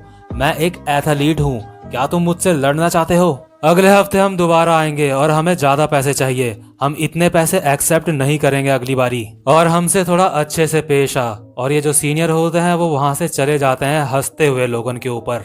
और जो लोगन होता है उसको मन ही मन बहुत ज्यादा गुस्सा आ रहा होता है, वो मन ही मन इनको गाली दे रहा होता है। इसके बाद हम देखते हैं इसी इलाके में एक बहुत बड़ी बिल्डिंग होती है जो कि जे की होती है। इसके बाद हम इस बिल्डिंग के अंदर का सीन देखते हैं जहाँ पे एक सर्वेंट जे को कह रहा होता है, सर मुझे नहीं पता था कि आप यहाँ आने वाले हैं, लेकिन मुझे बहुत अच्छा लगा कि आप यहाँ पे आए। मैं आपकी इस ब्रांच का मैनेजर हूँ, लेकिन अगर आप यहाँ कल आ गए थे तो आप यहाँ कल ही क्यों नहीं आए? मैं उम्मीद करता हूँ कि मैं आपकी अच्छे से सर्विस कर पाऊंगा, आपको मैं कोई भी शिकायत का मौका नहीं दूंगा। हम देखते हैं जे के सामने एक बंदा, दो लड़कियां, मतलब काफी सारे लोग होते हैं जो जे के अंडर में काम करते हैं। लेकिन जो ये बंदा होता है वो कहता है जे को, सर आपने जो मुझसे कहा था मैंने उसके बारे में पता कर लिया है। उस लड़के का नाम लोगन ली है, उसकी एज भी आपके ही जितनी है। वो इस एरिया का एक बदमाश है। जिस स्कूल में वो पढ़ता है उस स्कूल के लिए भी वो बहुत बड़ी परेशानी है। वो हमेशा कोई ना कोई मुसीबत खड़ी करता है। मुझे लगता है वो अपने स्कूल में कई सारे बच्चों को परेशान भी करता है। लेकिन आप एक ऐसे इंसान के बारे में क्यों जानना चाहते थे? और हाँ, एक और बात है जो मैं आपको बताना चाहता हूँ, उसको जुजुत्सु में ब्लैक बेल्ट मिली है। इसका मतलब कि यार कि जो लोगन है वो एक काफी अच्छा फाइटर है। इसके बाद सीन शिफ्ट होता है और हम देखते हैं जो लोगन होता है उसके सामने उसके सारे के सारे सीनियर्स पड़े हुए होते हैं जिसको लोगन ने ही मारा होता है उन सबको। और जो लोगन होता है वो कहता है, मैं हफ्ता जमा करते करते तंग आ चुका हूँ, मुझे ये अच्छा नहीं लगता। और जो लोगन होता है वो सीनियर्स के भी सारे के सारे पैसे छीन लेता है। इसके बाद जो लोगन होता है वो कहता है, सीनियर्स, क्योंकि मैंने तुम्हें मारा है तो इस बारे में सोचना भी मत कि तुम मुझसे ये पैसे वापस ले लोगे। अगर तुमने ऐसा सोचा तो तुम मेरे हाथ से मरोगे। मैं तुमसे ये सारे पैसे ले रहा हूँ, वैसे भी इनको जमा करने में मुझे काफी मेहनत लगी थी। तुम लोगों को खुद जाके लोगों से हफ्ता मांगना चाहिए, वैसे भी लोगों से पैसे छीनना मेरी आदत नहीं है। लोगन अपने मन में सोच रहा होता है, अगर मैंने इनको अपने सारे पैसे दे दिए तो मैं खुद मुसीबत में पड़ जाऊंगा। इसके बाद लोगन इन्हें कहता है, और हाँ, जिस बेवकूफ के लिए तुम ये सारे के सारे पैसे जमा करते हो उसको कहना कि मुझसे पर्सनली आके मिले अगर उसको मुझसे कोई शिकायत है तो। और हम देखते हैं ये जो सीनियर्स होते हैं उनकी काफी ज्यादा हालत खराब होती है, लेकिन फिर भी वो कहता है, तुम्हें अंदाजा नहीं है वो राक्षस कितना ज्यादा डरावना है। और हम देखते हैं जिस मॉन्स्टर की ये बात कर रहा होता है, यानी कि इन सब का बॉस, उसकी हमें एक झलक दिखाई देती है और वो बिल्कुल गन की तरह लग रहा होता है जिसकी डैनियल के साथ फाइट हुई होती है। मुझे तो ये बिल्कुल गन की तरह ही लग रहा है। आपको ये कैसा लग रहा है, मतलब आपको भी लग रहा है ये कि गन है या नहीं? आप मुझे कमेंट बॉक्स में ये लिख के जरूर बताना। तो इसके बाद हम अगली सुबह को देखते हैं। जो हमारा हैंडसम वाला ह्यूंगसुक होता है वो अपने घर से निकलने के लिए बिल्कुल तैयार होता है और ह्यूंगसुक अपने मन में सोच रहा होता है, तो ठीक है, मैं तैयार हूँ, मैं वो वापस ले सकता हूँ, मैं ये कर सकता हूँ। इसके बाद जो ह्यूंगसुक होता है वो अपनी ही मदर को कहता है, मिस किम, मैं कुछ देर में वापस आ जाऊंगा। और जो डैनियल है इस वक्त वो अभी सो रहा है और उसने मुझे कहा है कि मैं आपको बता दूं कि आप उसको नींद से खड़ा ना उठाएं। लेकिन जैसे ही ह्यूंगसुक अपनी मदर के साथ बाहर जा ही रहा होता है तभी ह्यूंगसुक और ह्यूंगसुक की मदर देखते हैं कि उनके घर के बाहर में बहुत सारे कार्डबोर्ड्स रखे हुए हैं। तो ह्यूंगसुक की मदर हैंडसम वाली ह्यूंगसुक को बताती है, आज सुबह जो बगल वाला होटल है वहाँ के लोग ये सारे के सारे यहाँ पे छोड़ गए और उन्होंने कहा कि मैं इनका ध्यान रखूं, मैं इनको रख सकती हूँ। और यार आई थिंक आपको बताने की जरूरत नहीं है यहाँ पे ये सारे के सारे कार्डबोर्ड्स किसने रखवाए हैं। इसके बाद हम देखते हैं लोगन को जिसके सामने खड़ा होता है हमारा जे। लोगन कहता है, क्या तू मुझे जानता है? अरे यार, हर कोई मेरे पीछे पैसों के लिए क्यों पड़ा है आखिर? क्या मेरा आज दिन ही खराब चल रहा है? एक सेकंड रुको, क्या तू यहाँ पे मुझसे मेरे पैसे छीनने आया है? और हम देखते हैं जो हमारा जे होता है वो अपने हाथों से इशारा कर रहा होता है लोगन को कि उसके पास जो पैसे हैं वो उसको जे को दे दे, यानी कि वो यहाँ पे ह्यूंगसुक के $5 वापस लेने आया है। तो भाई लोग ये वाला चैप्टर भी यहीं पे खत्म होता है। उम्मीद करता हूँ कि आपको आज की एक्सप्लेनेशन भी अच्छी लगी हो। तो भाई लोग अगर आप चाहते हो कि मैं वीडियोस जल्दी से जल्दी अपलोड कर दूं तो इस वीडियो में मैंने एक लाइक एम रखा है जो है 1000 लाइक का। मुझे लगता है 3000 सब्सक्राइबर में 1000 लाइक मैंने कुछ ज्यादा नहीं मांगा है। और भाई लोग अगर आपने ये लाइक एम पूरा कर दिया तो मैं मोटिवेशन से बहुत ज्यादा भर जाऊंगा, जिससे कि मुझे जल्दी जल्दी वीडियोस बनाने में काफी ज्यादा हेल्प मिलेगी। तो भाई लोग अब मैं आपसे मिलता हूँ अपनी नेक्स्ट वीडियो में, तब तक के लिए गुड बाय। लोग आज हम बात करने वाले हैं लुकिसम के चैप्टर नंबर 49 के बारे में। और पिछले एपिसोड में हमने देखा था जो हमारा जे होता है वो लोगन ली के सामने खड़ा होता है और वो उससे उसके पैसे मांग रहा होता है जो उसने ह्यूंगसुक से छीने होते हैं। तो जो लोगन ली होता है वो कहता है, क्या पैसे? तू मजाक कर रहा है ना? आखिर तुझे यहाँ पे भेजा किसने है? और क्या तू यहाँ पे अकेला आया है? क्या तुझे उन सीनियर्स ने भेजा है जिन्हें मैंने मारा था? लेकिन जो हमारा जे होता है हम देखते हैं उसे अच्छी तरह से समझ आ चुका होता है जो ये बंदा है ये आसानी से पैसे देने वालों में से नहीं है। तो इसलिए जो जे होता है वो अपनी शर्ट निकाल लेता है और तैयार हो जाता है लोगन ली से फाइट करने के लिए। लेकिन जो लोगन ली होता है वो अपने मन में सोचता है, क्या ये अपनी शर्ट निकाल रहा है? क्या ये मजाक कर रहा है या फिर कहीं ऐसा तो नहीं है कि ये अपनी शर्ट इसलिए निकाल रहा है ताकि मैं इसको ठीक से पकड़ ना पाऊं फाइट में। इसके बाद जो लोगन ली होता है वो कहता है, मुझे लगता है तेरे अंदर लड़ाई करने का जज्बा है, तो ठीक है, आजा मेरे पीछे पीछे। देखते हैं तुझे यहाँ पे किसने भेजा है। और जो लोगन होता है वो अपने मन में सोच रहा होता है कि मैं इससे मार मार के उगलवाऊंगा कि इसको यहाँ पे किसने भेजा है। इसके बाद सीन शिफ्ट होता है और हम देखते हैं लोगन के सीनियर्स को जो कि कॉल में बात कर रहे होते हैं। एक सीनियर कॉल पे बात कर रहा होता है, हाँ हमने वो पैसे जमा करे थे, लेकिन किसी ने बड़ी ही चालाकी से हमसे वो पैसे छीन लिए। हाँ हमने कोशिश करी थी, हमारा बहुत अपमान हुआ। हाँ हम इस सब के लिए बहुत ज्यादा शर्मिंदा हैं, लेकिन हम उसको हरा नहीं पाए। और हम देखते हैं वहां पे जो दूसरा सीनियर होता है वो अपने सर पे हाथ लगा के कह रहा होता है, सच में ये बहुत ज्यादा शर्मनाक है हमारे लिए। और जो तीसरा बंदा होता है वो कहता है, अब हम अपना फेस स्कूल में कैसे दिखाएंगे सबको। इसके बाद हम देखते हैं जिससे ये सीनियर कॉल पे बात कर रहे होते हैं, जो कि मुझे गन जैसा लग रहा है। तो ये बंदा कहता है, तो तुम चाहते हो कि जब इस महीने में उधर आऊंगा तो ये सारा मामला मैं सुलझाऊं। तो जो ये सीनियर्स होते हैं वो कहते हैं, हाँ हमें माफ कर दो। तो जो गन होता है वो कहता है, ये बहुत बुरा है। और इसके बाद के सीन में हमें बिल्कुल कंफर्म हो जाता है जो इन सब का बॉस होता है वो गन ही होता है। इसके बाद गन कहता है कॉल पे, मैंने अब हफ्ता वसूलने का काम छोड़ दिया है। तो जो ये सीनियर्स होते हैं वो कहते हैं, क्या तो अब हमें क्या करना चाहिए। गन कहता है, पैसे जमा करने की जिम्मेदारी गो के ऊपर है, मैं उसको ये सारी बातें बता दूंगा। तो जो सीनियर्स होते हैं वो कहते हैं, ठीक है आपका बहुत बहुत शुक्रिया। इसके बाद जो गन होता है वो कॉल कट करता है और कहता है, ये लोग बहुत परेशान करते हैं। इसके बाद हम देखते हैं उस सुंदर सी लड़की को जो गन के साथ युंगसुक के स्कूल में आई होती है फंक्शन में। और ये लड़की वही होती है जो पूरे लुकीसम में सबसे ज्यादा सुंदर लड़की है। और एक और आपको बात बता दूं कि मुझसे कुछ लोग पूछ रहे थे, जो यूई है क्या ये वही लड़की है। मैं आपको बता दूं, यूई और ये वाली लड़की दोनों की दोनों अलग हैं। ये जो लड़की होती है ये गन को कहती है, तुम अब हफ्ता वसूली का काम नहीं करते, लेकिन तुम मुझे फिर भी खुश नजर आ रहे हो। तो जो गन होता है वो कहता है, मैं खुश इसलिए हूँ क्योंकि मैंने ये काम गो को दे के उसका काम दुगना कर दिया। और भाई लोग आपको बता दूं, ये जो बंदा है गो, ये भी बहुत ही खतरनाक बंदा है। इसके बारे में हमें आगे के एपिसोड्स में जानने के लिए मिलेगा। इसके बाद गन कहता है, ये कितनी ज्यादा अच्छी बात है, जो प्रेसिडेंट हैं उन्होंने मुझे तुम्हारी सुरक्षा करने का काम दे रखा है ना। और वैसे भी तुम्हारी सुरक्षा करने वाले काम के सामने हफ्ता मांगने वाला काम कुछ भी नहीं है मेरे सामने। तो जो ये लड़की होती है वो कहती है, क्या मेरी सुरक्षा, तुम बस मुझे देखते रहते हो। और जब यूई ने तुम्हें उनकी मदद करने के लिए बुलाया था फाइट में, तुम वहाँ पे भी नहीं गए थे। उन्होंने मुझे बताया था कि तुम वहाँ पे नहीं आए थे। तो गन कहता है, मैं वहाँ पे गया था, लेकिन मुझे ऐसा लगा कि मुझे यहाँ पे अपनी टांग अड़ाने की कोई भी जरूरत नहीं है।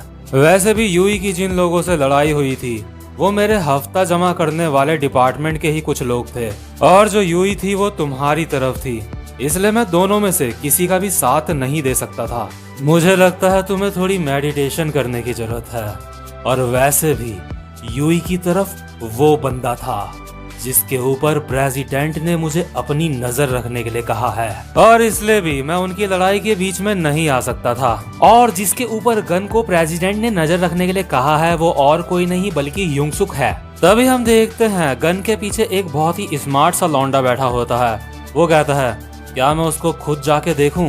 तो जो ये लड़की होती है वो कहती है, लेकिन क्यों, तुम बहुत ज्यादा बिजी हो। लेकिन जो ये बंदा होता है वो कहता है, नहीं कोई भी कारण नहीं है इस बात का, मैं तो बस इसलिए कह रहा था क्योंकि जो प्रेसिडेंट हैं वो उसके ऊपर नजर रखे हुए हैं, तो मैंने सोचा क्यों ना उसको खुद जाके देखूं कि वो कौन है। और यार ये जो लड़का होता है, ये जो सारी बातें कह रहा होता है, ये बहुत ही ज्यादा मशहूर होता है, ये एक बहुत बड़ा सेलिब्रिटी होता है। आपने इसको लुकीसम के एपिसोड नंबर 8 में देखा होगा, इसका नाम होता है डीजे। तो जो ये बंदा होता है ये कहता है, मुझे बस मन कर रहा था ये जानने का कि आखिर ये बंदा है कौन। तो जो ये लड़की होती है वो कहती है, तो ठीक है तुम चले जाओ, लेकिन जो ये जगह है, क्या इस जगह को तुम्हारी एजेंसी ने डेकोरेट करा है?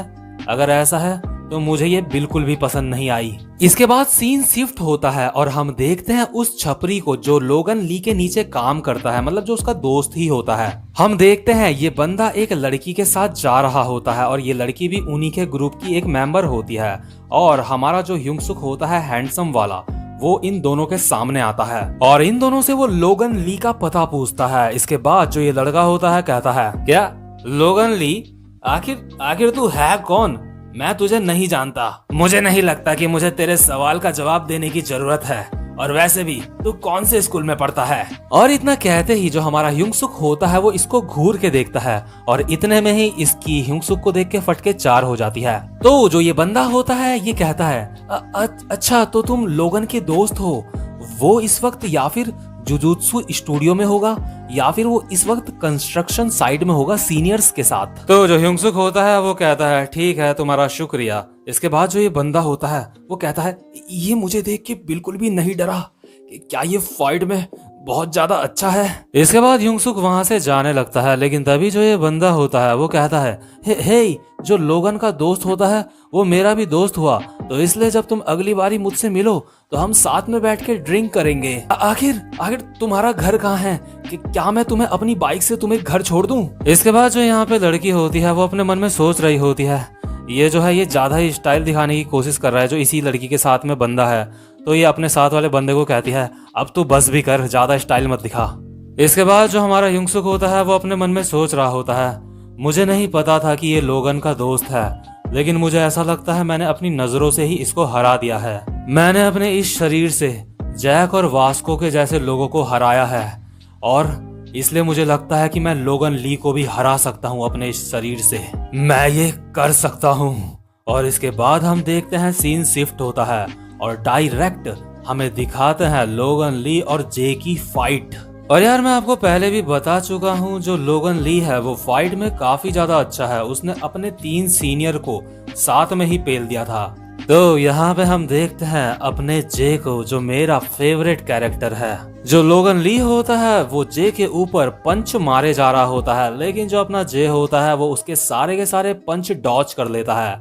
और पंचेस डॉच करने के साथ ही साथ जो हमारा जे होता है वो लोगन ली के 2-4 पंच और एक्स्ट्रा मार देता है खुद की तरफ से। जो लोगन ली होता है वो बस पागल सांड की तरह जे के पीछे पड़ा हुआ होता है, लेकिन वो जे को बिल्कुल भी पकड़ नहीं पाता।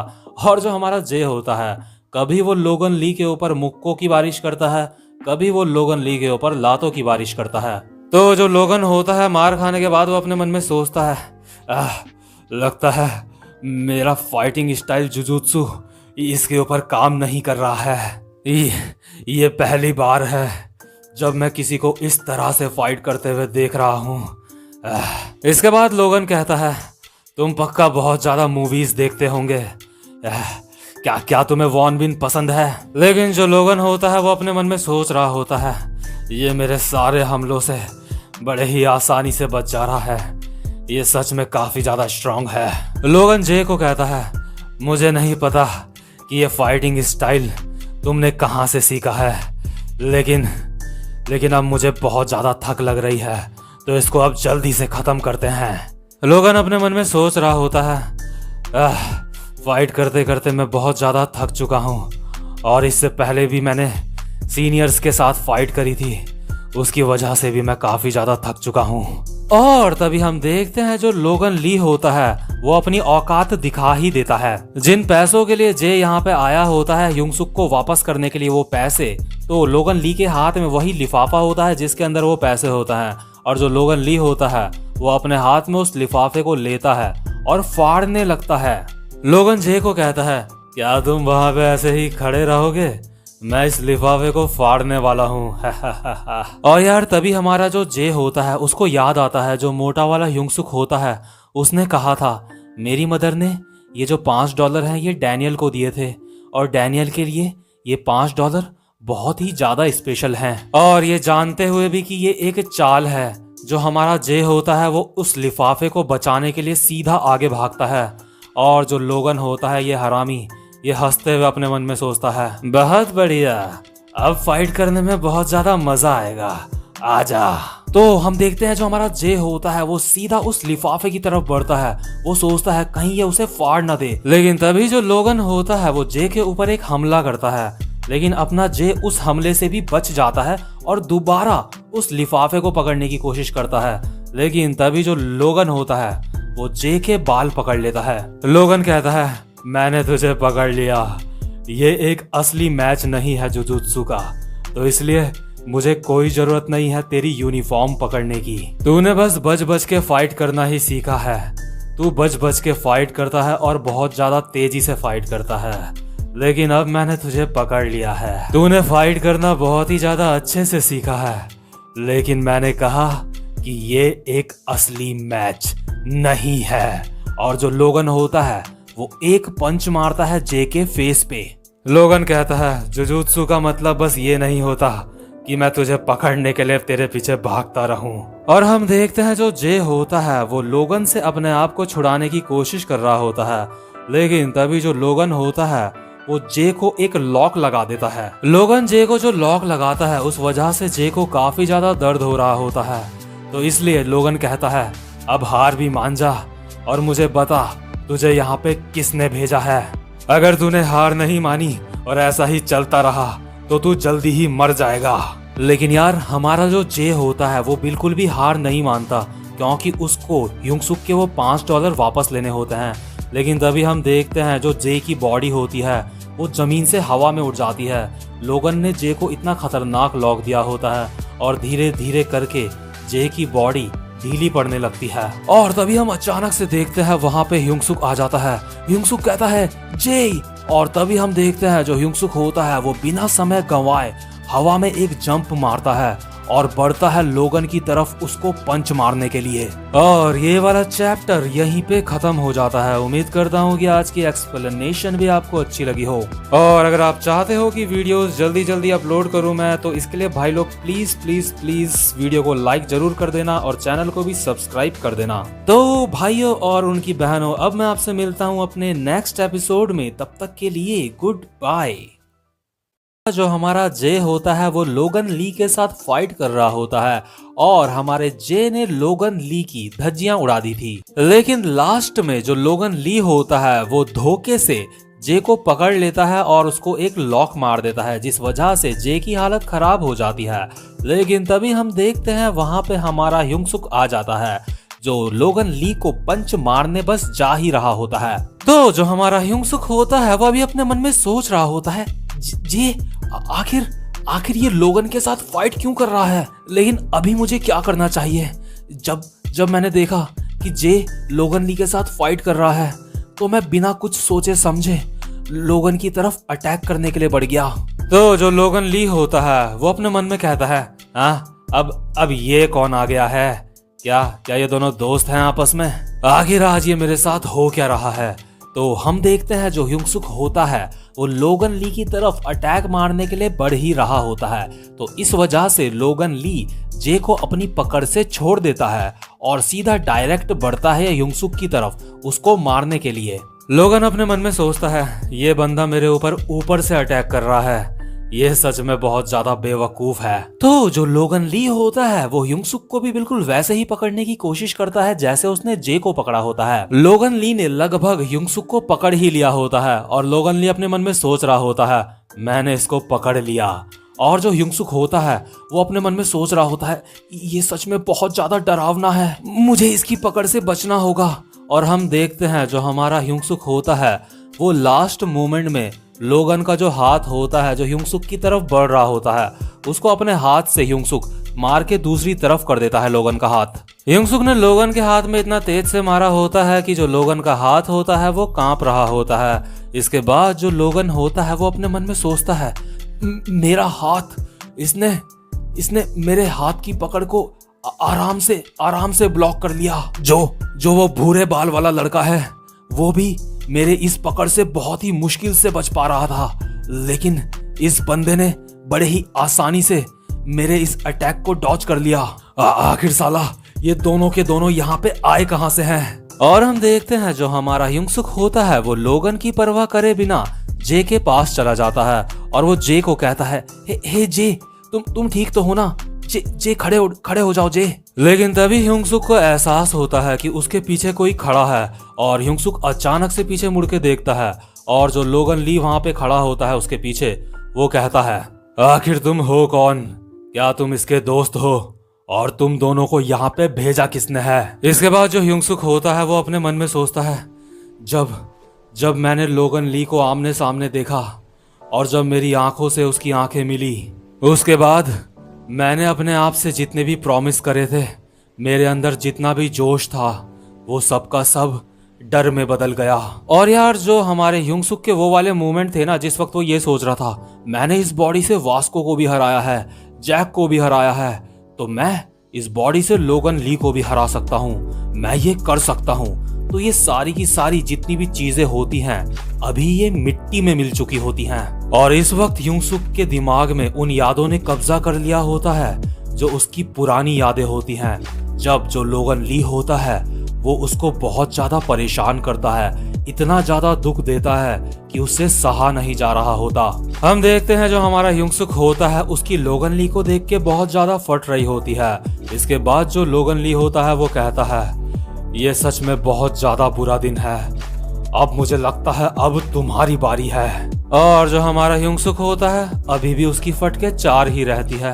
वो अभी अपने मन में सोच रहा होता है क्या मुझे इससे फाइट करना जरूरी है? अगर इसने मुझे मारा तो मुझे बहुत ज्यादा दर्द होगा। क्या हम ये बात करके सॉल्व नहीं कर सकते? अगर मैंने इससे फाइट करी तो मेरे ये कपड़े भी गंदे हो जाएंगे, और ये कपड़े मुझे जे ने गिफ्ट करे थे, ये कपड़े मेरे लिए बहुत जरूरी हैं। और इस वक्त मुझे यहाँ पे जे का भी ध्यान रखना है, और अगर मेरे कपड़े गंदे हो गए, मैंने उनको धोया तो मॉम को पता चल जाएगा। इस वक्त मैं बस इस सिचुएशन से किसी तरह बाहर निकलना चाहता हूँ। और यार युंगसुक के मन में जो ये सारी की सारी बातें चल रही हैं, इससे साफ पता चलता है कि उसकी अभी फट के 4, 18 पता नहीं कितनी ज्यादा हो रखी है। लेकिन तभी हम देखते हैं हमें लोगन ली की आवाज आती है।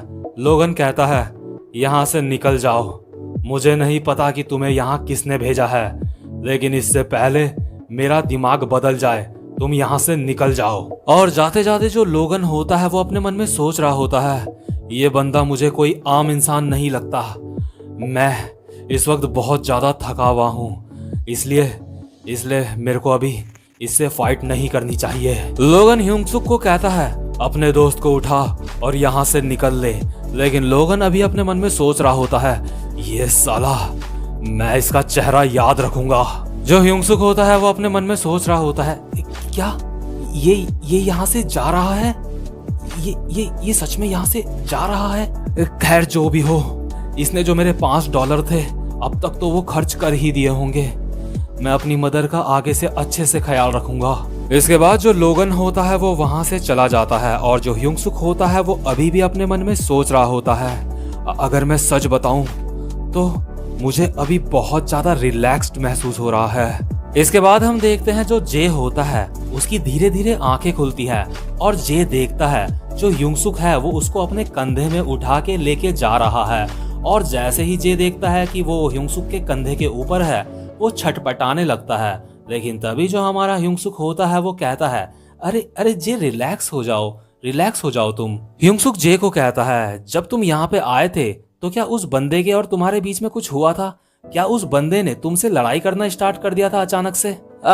वैसे भी वो जो लड़का है वो यहाँ का एक फेमस गैंगस्टर है। लेकिन तभी हम देखते हैं जो हमारा जे होता है वो अपनी पॉकेट से वही $5 निकालता है जो युंगसुक के होते हैं, और युंगसुक को दे देता है। जो युंगसुक होता है वो बहुत ज्यादा हैरान होके कहता है मेरे पैसे जे तुमने ये ढूंढ लिए? और जो हमारा युंगसुक होता है वो अभी अपने मन में सोचता है मेरी जगह ये पैसे तुम्हें लोगन से वापस लेने पड़े, मैं इसके लिए बहुत ज्यादा शर्मिंदा हूँ, लेकिन जो मैं हूँ मैंने बस अपना शरीर बदल लिया, लेकिन उसके बावजूद भी मैं किसी भी काम का नहीं हूँ। और युंगसुक के मन में वो सारी बातें आती हैं जो उसने पहले सोची होती हैं, उसके मन में आता है जब उसने पहले सोचा होता है। खैर जो भी हो, मैं लोगन ली से बच गया।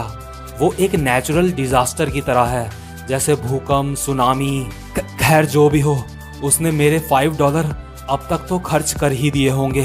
खैर जो भी हो, मैं लोगन ली से बच गया, और सबसे ज्यादा जरूरी बात यही है, मैं आगे से अपनी मदर का अच्छे से ध्यान रखूंगा। और यार ये जो सारी की सारी बातें होती हैं, युंगसुक के दिमाग में ये सारी की सारी बातें घूम रही होती हैं, और युंगसुक को ये सारी बातें याद करके बहुत ज्यादा गुस्सा आ रहा होता है, और साथ ही साथ वो बहुत ज्यादा सैड भी होता है। इसके बाद हम देखते हैं जो युंगसुक होता है उसकी आंखों से आंसू आ रहे होते हैं, और वो अपने मन में सोच रहा होता है मैंने मैंने सिर्फ अपना शरीर बदला है, लेकिन उसके बावजूद मैं किसी काम का नहीं। मैं अभी भी मैं वैसा ही हूं जैसा मैं पहले था। लेकिन तभी हम देखते हैं जो हमारा जे होता है उसको लगता है कि ह्यूंगसुक इसलिए रो रहा है क्योंकि जो जे है जिसको वो उठा के चल रहा है, जे बहुत भारी है। तो क्योंकि जे को ऐसा लगता है तो इसलिए जो जे होता है वो ह्यूंगसुक की पीठ से उतर कर उसको इशारा करता है कि जो ह्यूंगसुक है वो जे की पीठ में आके बैठ जाए। और जो ह्यूंगसुक होता है वो कहता है, अरे जे, मैं इसलिए नहीं रो रहा था क्योंकि तुम भारी थे। मैं सच में इसलिए नहीं रो रहा था।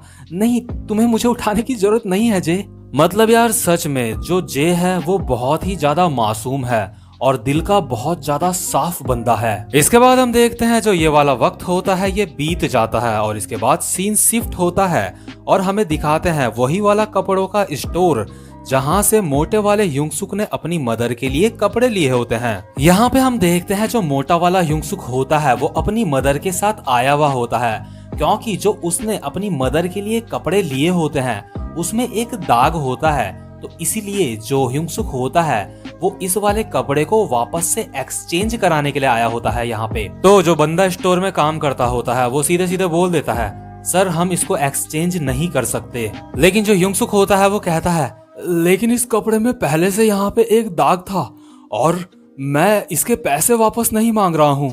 मैं बस चाहता हूँ कि आप मुझे इसके बदले कोई दूसरा कपड़ा दे दो। तो जो ये स्टोर वाला बंदा होता है वो ये कहता है, सर हम इस वाले दाग की वजह से इस कपड़े को एक्सचेंज नहीं कर सकते। लेकिन जो ह्यूंगसुक होता है मोटा वाला वो कहता है, लेकिन ये वाला दाग यहाँ पे पहले से ही था जब मैंने इसको यहाँ पे खरीदा था। स्टोर वाला बंदा कहता है, खैर जो भी हो हम इसको नहीं बदल सकते। मोटा वाला ह्यूंगसुक कहता है, लेकिन वहां पे जो लेडी खड़ी है उसके कपड़े में भी ऐसा ही दाग था और उसके कपड़े को तो आपने बदल दिया। स्टोर वाला बंदा कहता है, जरा देखो उसे देख के क्या लगता है कि वो झूठ बोल रही होगी।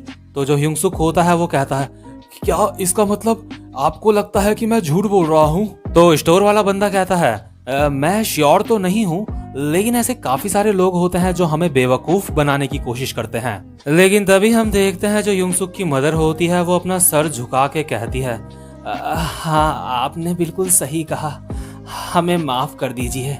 इसके बाद ह्यूंगसुक की मदर ह्यूंगसुक को कहती है, कोई बात नहीं डैनियल, अब रहने दो। वैसे भी ये कपड़ा बहुत अच्छा है, मैं इसको ऐसे भी पहन सकती हूँ। और जो हमारा ह्यूंगसुक होता है वो अभी अपने मन में सोच रहा होता है, मॉम आप सॉरी क्यों कह रही हो?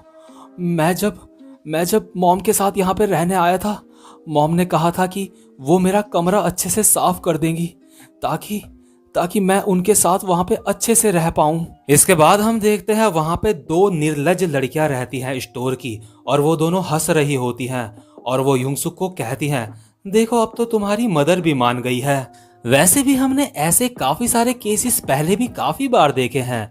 हो सकता है कि ये जो कपड़ा है ये तुमने जानबूझ के गंदा नहीं करा होगा, लेकिन जो भी हो इस कपड़े को तुमने ही गंदा करा होगा। लेकिन तभी हम देखते हैं वहां पे स्टोर का मैनेजर आ जाता है और वो इन लोगों को कहता है, आखिर यहाँ पे क्या चल रहा है? मैंने तुम्हें बोला था कि आज के दिन, खासकर आज के दिन तुम्हें यहाँ पे सबको काफी अच्छे से रहना है। तो ये जो स्टोर में काम करने वाले लोग होते हैं वो अपने मैनेजर को सॉरी कहते हैं और जो मैनेजर होता है वो कहता है, आज के दिन यहाँ पे एक बहुत ही स्पेशल इंसान आए हैं, तो आज के दिन तुम यहाँ पे ये सारी चीजें क्यों कर रहे हो? यहाँ पे इतना ज्यादा हल्ला क्यों मचा रखा है तुमने? तुम सबके सब कुछ देर बाद मेरे ऑफिस में आओ। और ये जो सारे के सारे स्टोर में काम करने वाले लोग होते हैं वो कहते हैं सॉरी। और हम देखते हैं जो मैनेजर होता है उसके बगल में हमारा जे खड़ा होता है और हम देखते हैं जो मैनेजर होता है वो जे को कहता है, सॉरी सर, यहाँ पे कोई ज्यादा बड़ी दिक्कत की बात नहीं है। तो जो मोटा वाला ह्यूंगसुक होता है वो जे को कहता है, जे आखिर तुम यहाँ पे क्या कर रहे हो? लेकिन जो जे होता है वो इशारों में मोटे वाले ह्यूंगसुक से पूछता है, क्या उसकी जो कमर है वो अब ठीक है? लेकिन मोटा वाला ह्यूंगसुक कहता है, क्या तुम्हें डैनियल की कमर की चिंता है? लेकिन आखिर उसकी कमर को क्या हुआ? लेकिन तुम मुझे ये बताओ कि तुम यहाँ पे क्यों आ रखे हो? क्या तुम यहाँ पे पार्ट टाइम जॉब करते हो ये या उसी तरह का कुछ काम करते हो तुम यहाँ पे? तो जो हमारा जे होता है वो ह्यूंगसुक से पूछता है इशारों में कि तुम यहाँ पे क्यों आए हो। तो जो ह्यूंगसुक होता है वो कहता है क्या तुम बोल रहे हो कि मैं यहाँ पे क्यों आया हूँ? अरे नहीं, वो कोई ज्यादा बड़ी बात नहीं है। वो जो मैं अपनी मदर के लिए गिफ्ट ले गया था उसमें एक दाग था, तो मैं उसको एक्सचेंज कराना चाहता था। और हम देखते हैं जो यहाँ पे काम करने वाले लोग होते हैं अब उनकी फटके चार हो जाती है जैसे ही वो देखते हैं कि जो जे है और ये बंदा है ये एक दूसरे को जानते हैं। तो जो जे होता है वो मैनेजर और बाकी बंदों से कहता है तुम्हें इसके कपड़ों को जल्दी से एक्सचेंज कर देना चाहिए। और जो बाकी के लोग होते हैं वो कहते हैं ठीक है, हम जल्दी से जल्दी करते हैं। और हम देखते हैं जो हमारा ह्यूंगसुक होता है वो जे को कहता है थैंक यू जे। और जो हमारा जे होता है उसके चेहरे में एक हल्की सी स्माइल होती है। और हमारा जो ह्यूंगसुक होता है वो अभी भी अपने मन में सोच रहा होता है ऐसा लगता है कि जे ने यहाँ काफी ज्यादा समय तक काम करा है। और इसके बाद हम देखते हैं जो लोग अब तक ह्यूंगसुक की बात पे भरोसा नहीं कर रहे होते हैं कि ये जो कपड़ा है उसने खुद गंदा नहीं करा है, उन लोगों की ठीक से अभी क्लास लग रही होती है। वो कह रहे होते हैं हमें माफ कर दो, हमें माफ कर दो। और जो मैनेजर होता है वो कहता है तेज से बोलो। इसके बाद जो स्टोर का मैनेजर होता है वो ह्यूंगसुक की मदर को कहता है सॉरी, मुझे माफ कर दो, मैं आपको अपने स्टोर की VVIP मेंबरशिप दे दूंगा अब। ह्यूंगसुक की मदर कहती है अरे तुम ये क्या कर रहे हो, प्लीज तुम खड़े हो जाओ। और जो स्टोर का मैनेजर होता है वो ह्यूंगसुक की मदर को कहता है प्लीज सर को हमारे बारे में कुछ अच्छा भी बताइए। तो जो ह्यूंगसुक की मदर होती है वो कहती है आप चिंता मत करिए प्लीज। ह्यूंगसुक अभी अपने मन में सोच रहा होता है लगता है इस स्टोर में सारे के सारे लोग अपने काम को लेके काफी ज्यादा सीरियस हैं। मतलब यार अब तक भी इस ढक्कन को ये समझ नहीं आया होता है कि ये जो पूरा का पूरा स्टोर है वो जे का ही है। तो इसके बाद सीन शिफ्ट होता है और हम देखते हैं वास्को को जो इस वक्त अभी अपने जिम में होता है और अपनी एक्सरसाइज कर रहा होता है। लेकिन तभी हम देखते हैं वहां पे मोटा वाला ह्यूंगसुक आता है। इसके बाद जो वास्को होता है वो ह्यूंगसुक को कहता है ओह तो तुम मुझसे मिलने आए हो, तो बताओ मैं तुम्हारी क्या मदद कर सकता हूँ।